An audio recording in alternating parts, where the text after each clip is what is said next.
is we got a Hoist bolt seized in so badly that the hoist mechanic broke the head off it.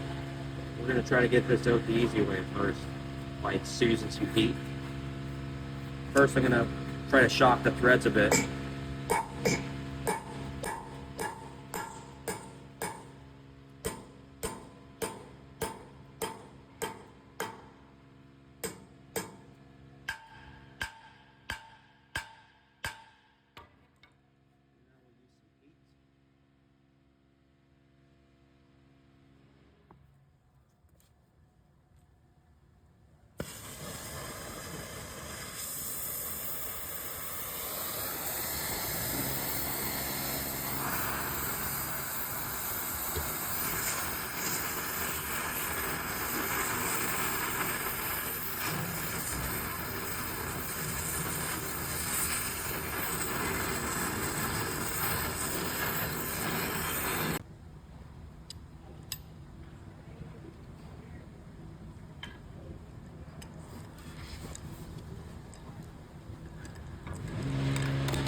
I guess it's better than drilling it out.